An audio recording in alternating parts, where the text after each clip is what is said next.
तो बच्चों आपको पहले भी हम वर्णमाला पढ़ा चुके हैं और जो पढ़ाया है वो किस प्रकार था आपने भली बात ही जाना होगा, समझा होगा। अब बहुत ही सरल तरीकों से मैंने आपको पढ़ाया था। और बच्चों ये बताइए कि जो जो क्वेश्चन आपको बताते हैं क्या वो समझ में आया? अगर आया होगा तो प्लीज उसे कमेंट में आप जरूर शेयर करिएगा। देखिए बच्चों, मैंने पहले भी आपको कहा था कि हम बार बार आपको सब्सक्राइब करने के लिए नहीं कहेंगे, ये आपकी जिम्मेदारी है, पढ़ाना मेरी जिम्मेदारी, शेयर करना आपकी जिम्मेदारी है। तो चलिए, मैंने उस दिन वीडियो आपको यहाँ पे खत्म कर दिया था, लेकिन आज यहीं से हम स्टार्ट करते हैं। जैसा कि आपको पता है पूरे वर्ण कितने होते हैं, 52 होते हैं, यानी 52 वर्ड होते हैं। तो वर्ड में दो बांटा गया है, स्वर और व्यंजन। आपको जैसा कि पता है स्वर जो है वो उसका उच्चारण कैसा होता है, स्वतंत्र रूप से होता है, लेकिन व्यंजन जो है वो स्वर की सहायता से बोले जाते हैं। व्यंजन स्वर की सहायता से बोले, लेकिन स्वर जो है वो आपका उनका उच्चारण स्वतंत्र रूप से होता है। जैसे अ, आ, ई, बड़ी ई, छोटा ऊ, बड़ा ऊ, ऋषि, ए, ओ, औ। अब आप सोच रहे होंगे टीचर ने इतना ही लिखा है, इसमें दो और आते हैं। बच्चा दो और आते हैं, वो ऐड किया जाता है, लेकिन उनको हम किसी और नाम से जानते हैं, वो भी हम आपको बताएंगे, उसे हम किसी और नाम से जानते हैं। अब आप इसे बोल करके देखिए, क्या आप इसे बगैर स्वर के बोल सकते हैं? नहीं हो सकता है, क्योंकि ये इम्पॉसिबल है। जो व्यंजन है आपका, ये बगैर स्वर की सहायता से बोले ही नहीं जा सकते हैं। तो जैसे अगर आप क बोलते हैं, यहाँ जो क लिखा है वो नीचे हलंत लगा हुआ है। नीचे हलंत क्यों लगा है? क्योंकि ये बगैर स्वर के लिखा हुआ है। जैसे हम यहाँ पे क लिखते हैं, इसमें प्लस अ आपका आ जाता है, तो पूरा बनकर क्या हो गया? क हो गया। तो ये आपका क्या हो गया? एक अक्षर हो गया। क्या हो गया बच्चा? एक अक्षर हो गया। तो चलिए, ये रहा आपका स्वर। और व्यंजन जो है भी आपको पता है स्वर की सहायता से बोले जाते हैं। अब चलिए थोड़ा सा जानते हैं कि स्वर में कितनी मात्राएं होती हैं और किस स्वर की मात्रा होती है, किस स्वर की मात्रा नहीं होती है, और 2 महीने छोड़ा हुआ है तो उसे हम क्या कहते हैं। तो चलिए बच्चा, पूरा स्वर हम जानते हैं अच्छे से। जैसे आपके स्वर कितने हुए? 11 होते हैं। कितने होते हैं? 11 होते हैं। लेकिन अगर आपसे यही पूछ ले कि कुल स्वर कितने होते हैं, अगर कुल पूछ रहा है तो आप 13 बताएंगे, प्लस 2 ऐड हो जाएगा। अब इसमें कौन सा ऐड होगा? वो है आपका अंग और अहा। देखिए, ये अंग और अहा। अब इसे हम किस और नाम से जानते हैं वो देखते हैं। जैसे एक है आपका ये, इसे हम क्या बोलते हैं? अनुस्वार। अनुस्वार बोलेंगे। और ये क्या है आपका? विसर्ग। ये आपका विसर्ग हो गया। यही 2 हैं जो ऐड किए जाते हैं, तब जाके कुल स्वरों की संख्या कितनी होती है बच्चा? 13 होती है। अब इन्हीं दोनों को हम अयोग वाह के नाम से जानते हैं। किस नाम से जानते हैं? अयोग वाह। ये आपका अलग से ऐड होता है।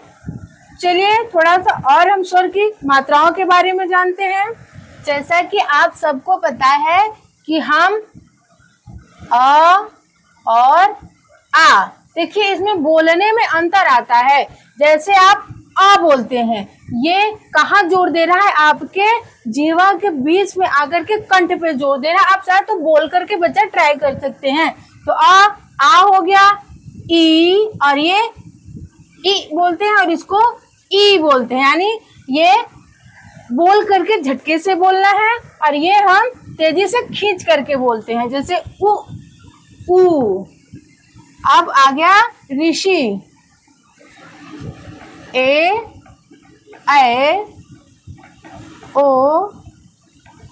औ, अंक, अहा। जैसा कि मैंने आपको दोनों बताया है कि ये आपका अनुस्वार हुआ, ये आपका विसर्ग, और इसकी मात्रा क्या होती है? ऐसे, और ये रहा आपका विसर्ग, इसकी मात्रा ऐसे लगती है। अगर हम यहीं पे व्यंजन में मात्राओं को ऐड करके बताएं तो वो किस प्रकार से ऐड होता है, चलिए समझते हैं। जैसे हमने लिखा व्यंजन का क, ये बगैर स्वर का लिखा है।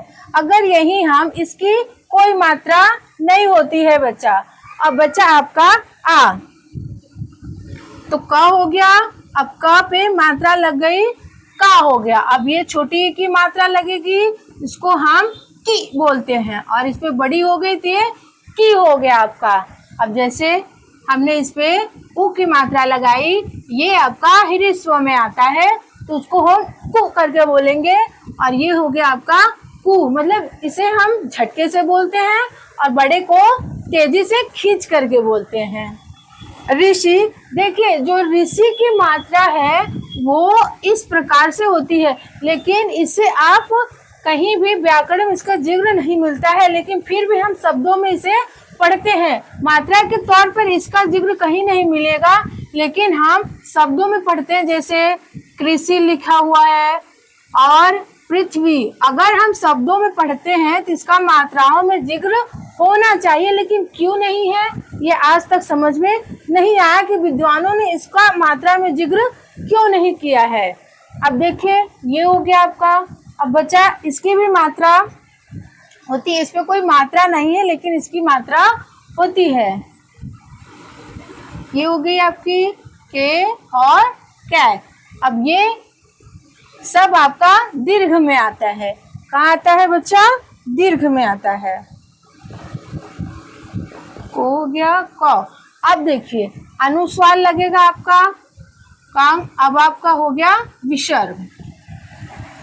ये रहा आपका पूरा व्यंजन के साथ। इस प्रकार से हम मात्राओं का प्रयोग करके व्यंजन को लिखते हैं। आपका व्यंजन स्वर के बगैर अधूरा है, वो स्वर के साथ ही पूरा हो सकता है। जैसे हम एक शब्द लिखते हैं जिसमें ये जानते हैं किस प्रकार से स्वर लगा हुआ है और कौन कौन सी उसमें मात्रा लगी हुई है। जैसे हमने लिखा राम कुमार।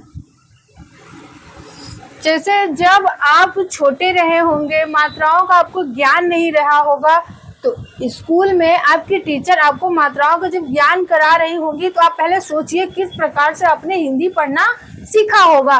जैसे टीचर ने पहले आपको आ की मात्रा बताई होगी तो आप उसे कैसे बोल करके पढ़ते थे? राम, उसके बाद कु मा रा, मतलब अक्षरों को तोड़ तोड़ करके आप पढ़ना सीखे होंगे। तो उसी प्रकार से जैसे र है तो ये आपका व्यंजन हो गया। अब इसमें कौन सी मात्रा लगी है? आ की मात्रा, तब जाके ये क्या बना है? रा। उसी प्रकार से म का, जैसे मैंने म लिखा, अब इसमें भी कौन सी मात्रा लगी है? आ की मात्रा। क है बगैर व्यंजन के तो इसमें उ की मात्रा, प्लस म है ये बगैर व्यंजन की आ की मात्रा, र हो गया, अ हो गया आपका। तब जाके ये देखिए आपका स्वर, ये भी स्वर है और ये स्वर है। देखिए इतने स्वर के साथ मिल करके तब जाके एक पूरा शब्द बना हुआ है। अगर हम इसमें से अगर स्वर निकाल दे तो क्या आपका व्यंजन पूरा हो सकता है? बगैर स्वर के आप इस अक्षर को पढ़ पाएंगे? ऐसा इम्पॉसिबल है। तो बच्चा आज के लिए बस इतना ही। अगर आपको पिछला वीडियो देखना है तो इसी वीडियो के नीचे लिंक डिस्क्रिप्शन दिया हो, वहां जा करके आप पिछला वीडियो देख सकते हैं। तो आज के लिए बस इतना है। अब आप अपनी जिम्मेदारी पूरी कीजिएगा और हमने अपनी जिम्मेदारी पूरी की। अब आपकी जिम्मेदारी क्या है? वीडियो को शेयर करना। भले ही इसे कोई देखे या ना देखे, लेकिन आपकी जिम्मेदारी है कि वीडियो को शेयर करिए और सब्सक्राइब करिए। अगर अच्छा लग रहा हो तो लाइक एंड कमेंट करिए। ठीक है बच्चा, बाय बाय।